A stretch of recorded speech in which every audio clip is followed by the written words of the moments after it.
In honor of mothers everywhere, this is a tribute to my mother. Her name was Fanny Jonas Patz, and she was a very good mother. And the tragedy is that she died so young, at 41.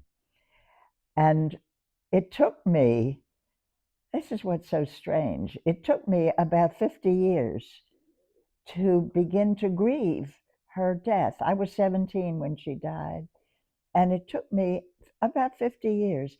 And then I began with a vengeance to write poems about her based on old photographs and to make drawings and paintings. And I did paintings on the drawings on the poems, and poems on the drawings.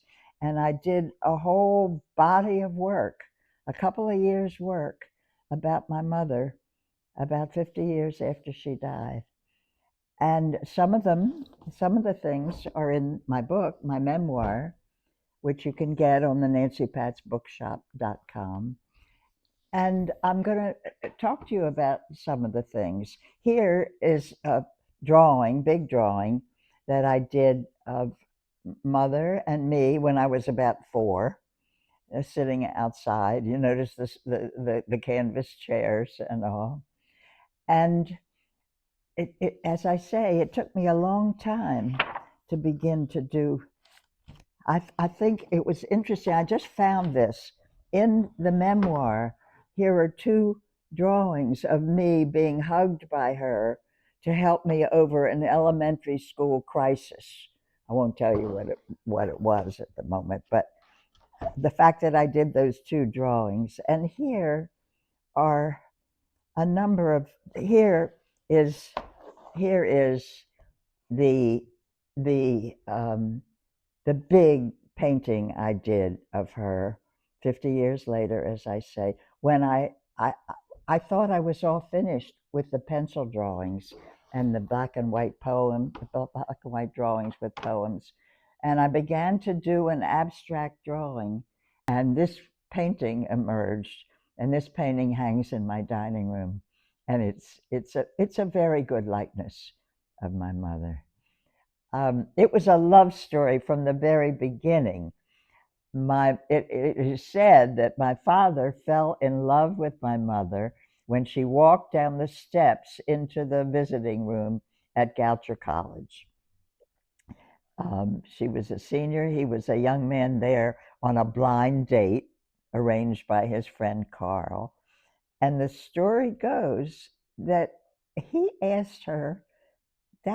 asked her to marry him that first night in the back of Carl's car.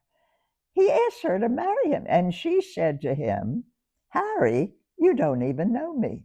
That sounds like my father, and it sounds like my mother. And they had a very fine marriage, and I'm the only product of that marriage. This collage really tells a whole family story. First of all, there's my father and my daughters some Christmas Eve. And then there's my mother looking very sharp in her hats, the way she always wore them. And then there's me and the girls at Christmas Eve reading The Night Before Christmas. And then there's my mother and me walking. And then there's my 3 granddaughters, 3 of my 4 granddaughters, um, all dressed up, looking very sassy. I mean, they're just, I don't know what they're doing, but I don't think it's Halloween, but they're just Maya and Livy and Sophie all dressed up. So this is really a fine family snapshot. During the Second World War, my mother worked for the Red Cross in the canteen group with the coffee and the donuts to um, army bases all around Baltimore. And I found these pictures and I wrote a poem about it. That last year, she put on her Red Cross uniform still, the slate blue gabardine suit with bright blue canteen ribbons on the shoulders.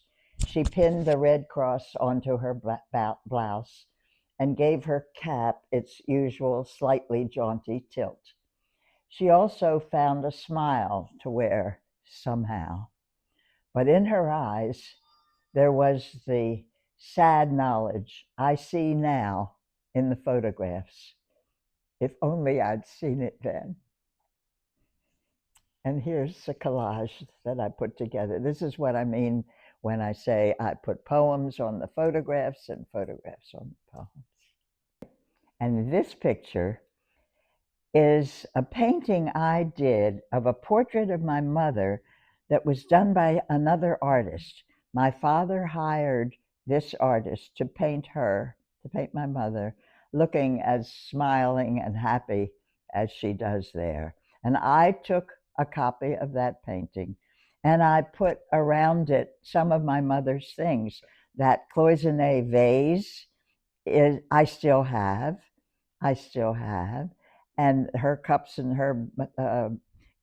saucers are hers, and she always had flowers in them and pansies and so forth. So that's why I painted those in there. And that picture of that little forlorn looking little girl, that's me. Of course, I wasn't 3 or 2 or 4 or whatever that photograph is when my mother died. But that's the feeling I had when I was 17 and my mother died. This drawing has on it the poem. I can still, part of the poem, I can still see my father smile when in the midst of the hubbub, and it was the hubbub of Sunday night picnics with the hot dogs and hamburgers. I can still see my father smile when in the midst of the hubbub, he happened to catch my mother's eye. And you can see there's a glimmer, there's a glint in her eye. And it's a charcoal drawing, great big charcoal drawing. And this is a pastel painting that I did of my mother in her younger years. It's got a big gold frame, and I called it Fanny in the Big Gold Frame. I did this drawing right after a trip to China. And you see it has those red Chinese stamps on them. I don't know what those stamps mean, and I didn't care. I just was angry, and I stamped them on.